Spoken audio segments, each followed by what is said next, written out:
back, everyone. I thought today we'd do something interesting and record with the thermal camera. I'm kidding. Let's switch over to NDI, but we do have the S62 Pro in, and obviously we're using the thermal camera for a few things. I just thought this would be fun. Alright, I think we've had our fun with the thermal camera. Today we've got a lot of different things going on, some fairly large and then some kind of small, and we're going to start with the smaller stuff, which is mostly on the Pocketables internal side.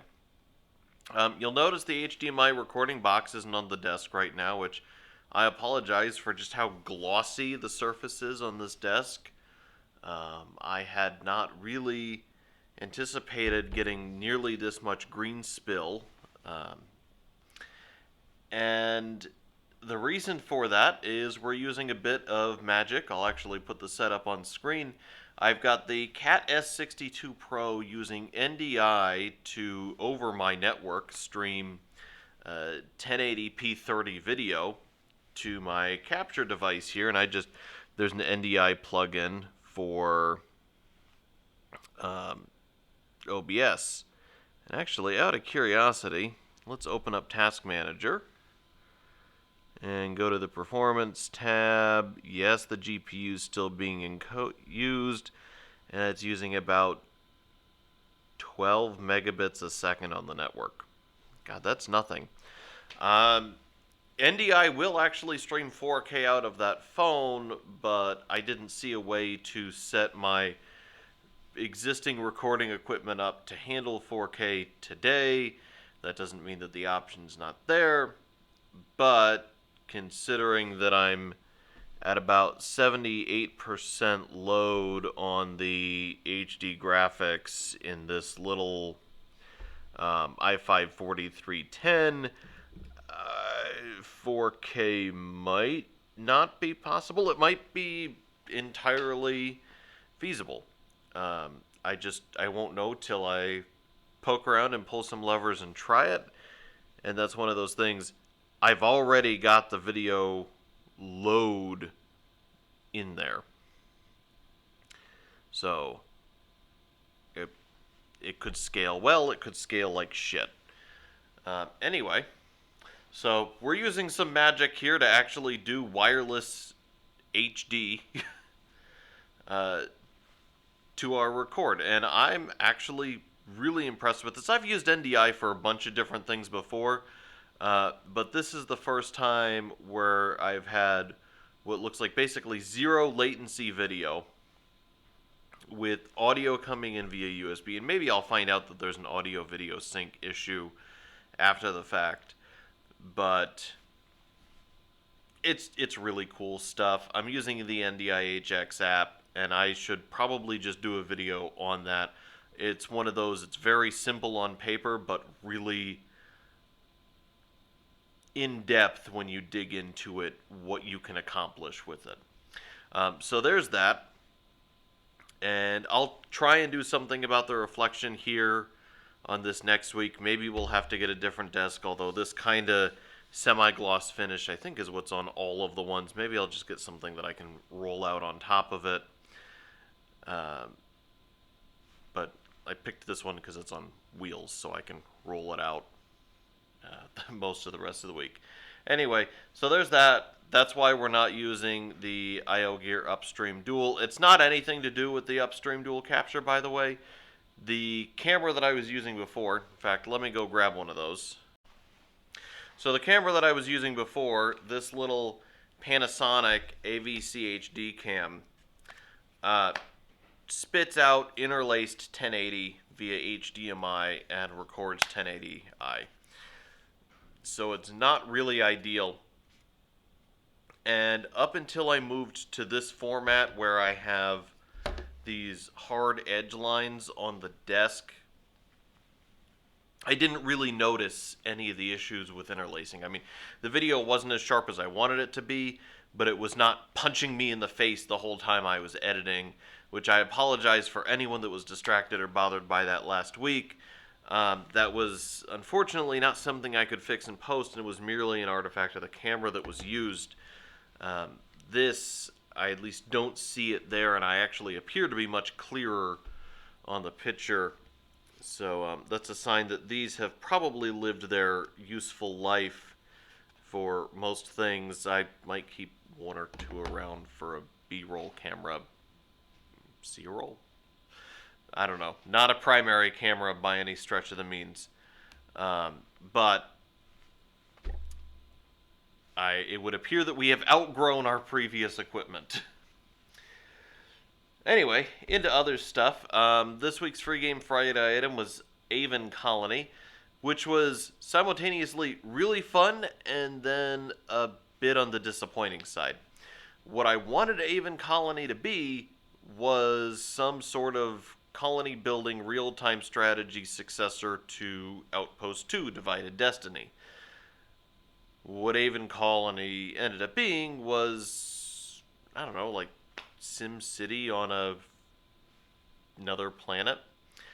And it wasn't that it was inherently boring, but it did get a little bit repetitive, as all city building type games do, for my taste. That doesn't make it a bad game, that just makes it something that I wasn't super, I'm not going to say impressed with, but like, I put half an hour into it. I might play it here or there for half an hour, but it's not a game that I'm going to want to play through the campaign in one sitting or sink 100,000 hours into. Which brings me to the leading question is, do we want to start doing some form of retro game day? Usually I do Free Game Friday, which is just whatever Epic has on tap, be it good or garbage. But there's definitely a lot of games which are older games that I had a ton of fun playing growing up that maybe some of you would like to see back on the web and, higher resolutions than they may have been from 20 years ago. And I'd be more than happy to do that. Outpost 2, since it's on my mind, is definitely a candidate for a initial entry, although I'm obviously always open to recommendations and requests for something like that. So if anybody's interested in that, it's definitely something that I think I have the time to try and shoehorn into my already busier than I'd like it to be production schedule. So let me know in the comments below. With that out of the way, let's move to one relatively important piece of news and then one huge piece of news. And we'll start with the important one, is that the Pixel 6 is here. A lot of news outlets were reporting earlier this week they had their hands on with the Pixel 6. Overall, most of the performance looks good. For Google's first, I'm going to call it a semi-custom SoC, out of the gate, they did a good job. Now, the reason I call it semi-custom is if you were to look at the Tensor SoC next to a Xenos 2100 from Samsung, they're not that different, and that's actually not that surprising of a thing, because Google turned to Samsung and said, we want to build an SoC, and Samsung helped them do it. So, of course, it was easy enough for Samsung to say, well, here's one of our existing designs, what do you want to do? And they did sane things based on what they have. They went from what the 2100 is, which is a 1 plus 3 plus 4 type, big, medium, little design, to a 2 plus 2 plus 4 big, medium, little design. They used their own custom Tensor AI block that they developed in place of Samsung's own NPU engine. They have their own camera silicon in it, and they beefed up the graphics portion. Mali GPUs tend to be a little bit undersized, but Google is actually putting one of the larger implementations on there, which should benefit it for handheld gaming type things. But there's a couple of disadvantages here, and there's a couple of signs that this is a first generation SoC, or that this is a maybe overly ambitious design out of the gate. The modem is external, and that's double-edged. That, number one, means that they don't have to change the SoC based on configuration. Some systems use external modems in only things like millimeter wave configurations. This is using external Xenos modem no matter what. But that does lead to kind of meh battery life. External modems have two downsides. Number one, it's another chip to power, and number two, it's another piece that has to be inside there, which can potentially take up space that would have been used for the battery. Overall, it's not that big of a deal breaker. The battery life doesn't look terrible. I'll link to probably Ars Technica. They have a very good write-up on it. They talk about the camera. The camera is good. And I think Google has benefited from basically reusing the same camera sensor for 3 generations. Which, although that means that you learn everything about that sensor and you'll learn how to push that particular sensor to its limits, unfortunately, at a certain point, the newer sensors are just better than you can keep up with in software. Moving to a new sensor does mean that they may not be quite as at the limit as they were before, but it also means that their camera team has learned a lot more about extracting every bit of performance they can out of a sensor. And some of the low light shots on this thing looked fantastic.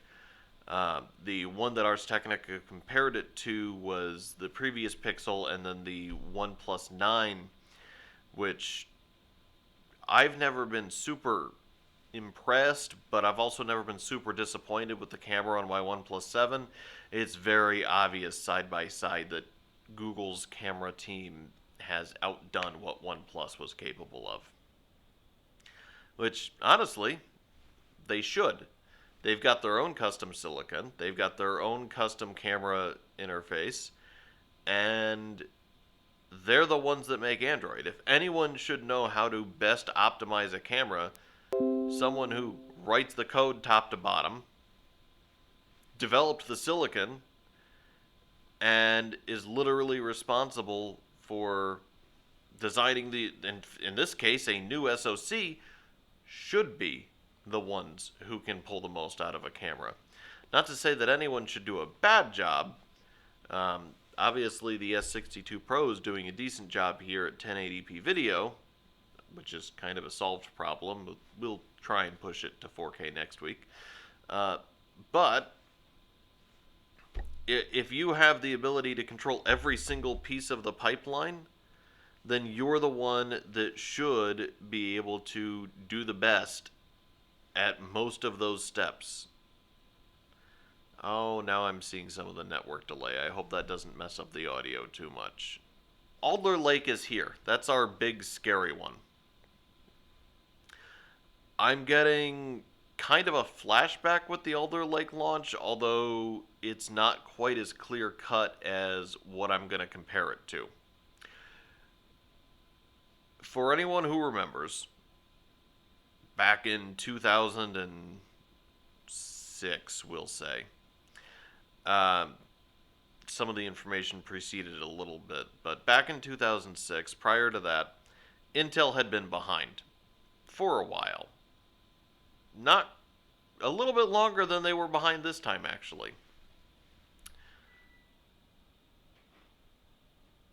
And the result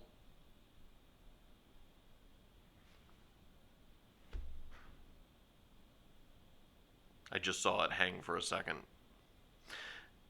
And the result was a CPU design called Conroe. Conroe was a terrifying feat of engineering where Intel went from being behind at the IPC level and only being able to compete by producing hot and ridiculously clocked chips to not only suddenly coming out ahead clock for clock, bringing their power draw down to something that was sane. They didn't this time. That time they actually just outright had the most power efficient chips again. Moved to a new process node and just made their entire previous product stack irrelevant while beating AMD at the same time. That's what Conroe did. And if Conroe doesn't sound familiar to you, the name Core 2 should. And this is not to bash AMD or toot Intel's horn, but that was a massive shift in design methodology and performance capability that took AMD a long time to compete with. And basically, up until Zen, it was the shadow of that Conroe era. All of Intel's designs following it could trace their lineage back to the team that had developed Conroe and the design principles that laid down. All of AMD's chips prior to Zen were developed in an attempt to outcompete that. Bulldozer was supposed to outcompete Conroe. And in some places, Bulldozer actually did. That was, if you're not familiar, a design that instead of treating a core the way it had been treated traditionally, which was one ALU to one FPU, Bulldozer attempted to use two ALUs to one FPU, meaning that it had doubled integer performance but equal floating point performance relative to a 4-core CPU.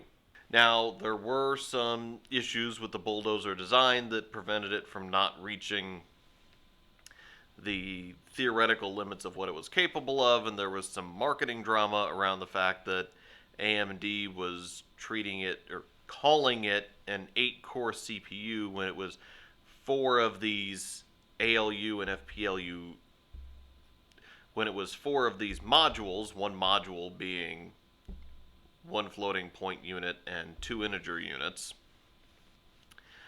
And it was a misprediction on the direction of the market on AMD's standpoint based on what the demands of software would be, and that's not just an AMD thing.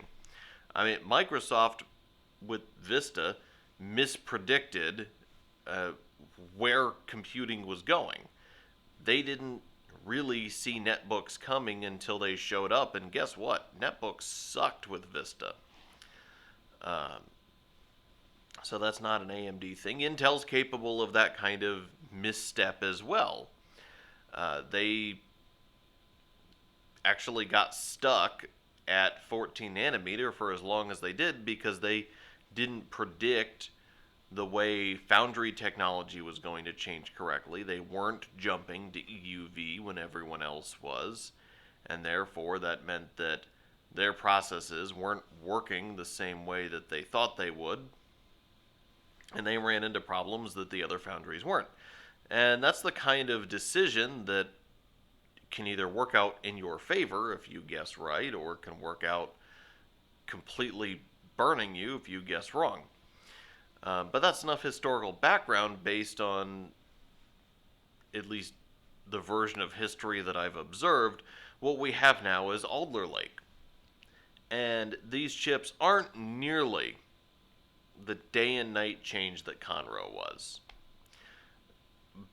But it's like this echo that I'm seeing. The 12900K and the 12600K are what Intel ceded to the press for the most part. And I'll link to a couple of sites with individual benchmarks, but the sum of what I'm seeing is that depending on your workload, they're beating Rocket Lake and they're beating Zen 3. For gaming workloads, both the 12600K and the 12900K are pushing things past the 5900X. And depending on how you want to look at it, that's either great they finally caught up, or wait, how? And the reason I say depending on how you want to look at it is the 12600K is still a 6P core CPU compared to the 5900X. So it doesn't have as many performance cores. And it does have those 4 extra efficiency cores. So this would be, maybe Intel's right on not necessarily everything needs to be a maximum performance core. Some workloads are perfectly happy stretching out to that mixed core architecture. Anything that does any sort of tile-based rendering, which Cinebench is a great example, seems to be perfectly happy with this. There are examples of applications that don't necessarily scale as well.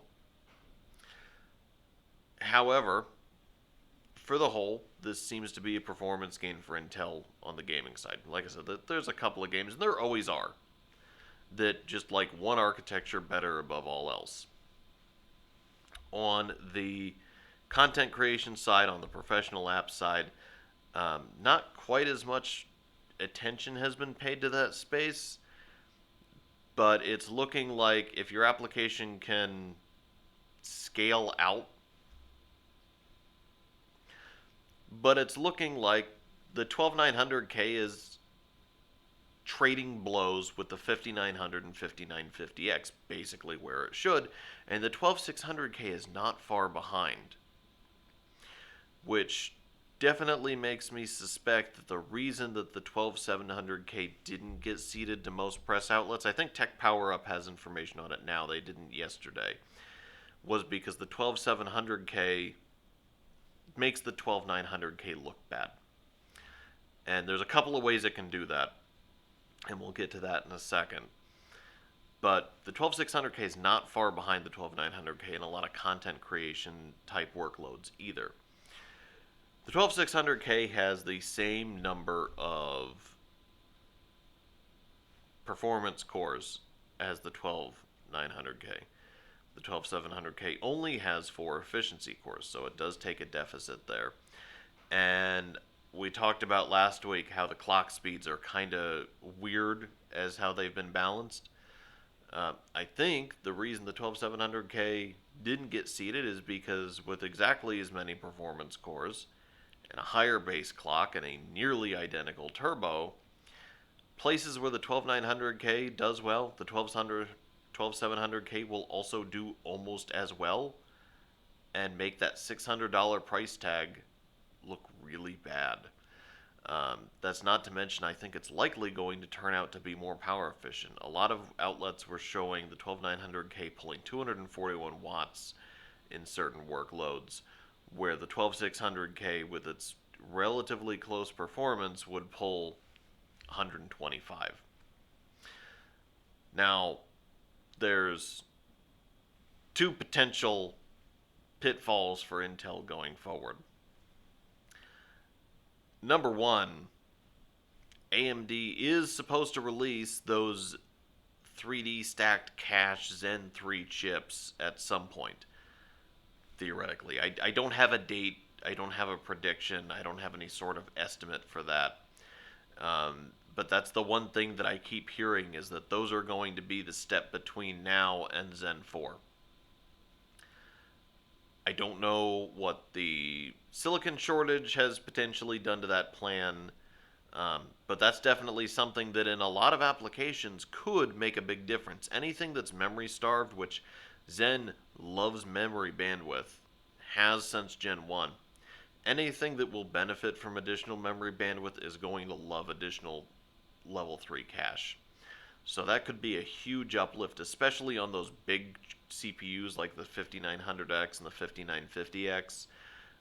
That could just, especially in pro apps, flip that balance of power, or balance of performance, I suppose I should say, back in AMD's favor. Number 2, most of the places where Alder Lake does really well, it really likes the additional memory bandwidth DDR5 gives it. That's very expensive. It would be very easy for AMD to drop the price on a lot of their chips to make them price competitive again with Intel, and they might not even have to drop the prices that much to do so, since as a platform, AM4 is priced better than LGA 1700. And that's something that we'll potentially see addressed in February, when theoretically some sort of B and H series boards come out. But right now, with Z690 being the only available board option, I think 189 might have been the cheapest LGA 1700 board I saw even listed, and I can't get it. I think that was one of ASRock's Pro 4 series boards. which I'd love to get my hands on. I didn't even see it available at any retailers. Some of the cheapest options I saw that I could buy as of the time of recording were like $220, which isn't terribly expensive, but that's actually a lot less boards than were available yesterday when I checked. And a lack of available motherboards and expensive motherboards mean that, so what if it's 10% faster in CSGO? I'm already getting 300 frames per second out of a 5900X. And I can stick that on a B550 for $80. Not that I'm condoning sticking a 5900X on a B550. I personally would use an X570, but that's just me wanting some of the platform features that tend to show up on X570. There's no technical reason you can't cram that in a B550 or even some of the B450s with a BIOS update. So AMD has a cheaper platform overall. Even the DDR4 Z690 boards are expensive, and part of that is expected. PCIe Gen 5 is expensive. DDR5 is expensive. I don't even know how expensive the chipset itself is, but usually the Z-series chipsets carry a premium.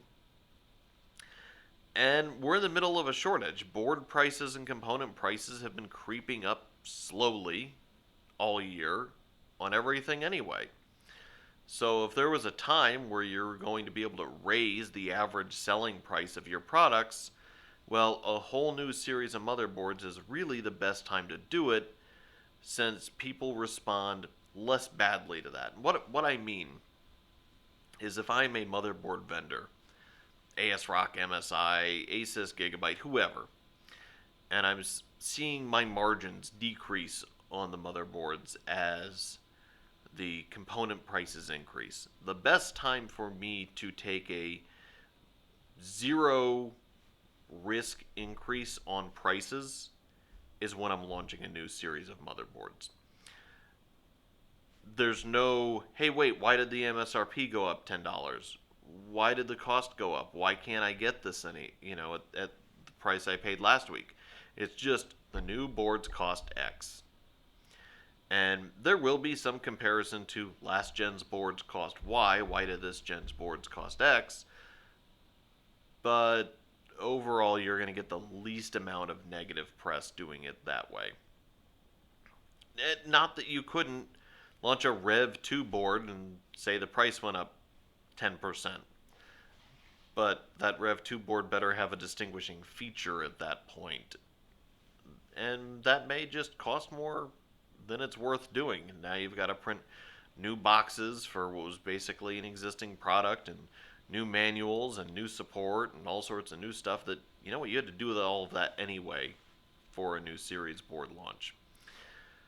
So anyway, I think I rambled far enough off topic there. I apologize. So I'm excited about Alder Lake. I'm hoping that we get a new test bench for it. Don't know if it'll be DDR4 or DDR5. I think the opportunities for me to upgrade it may lean towards it being DDR4. Although I'd love to say that we'll get a bench that can do both and have both boards available to me. I'm not sure that's within my budget this month. Anyway, as always, I want to thank anyone who helps support Pocketables, either via Patreon or using our Amazon affiliate links. It's support like that that helps make content like this possible. I would like to thank Electrix for providing our opening and closing themes. And finally, thank you for watching.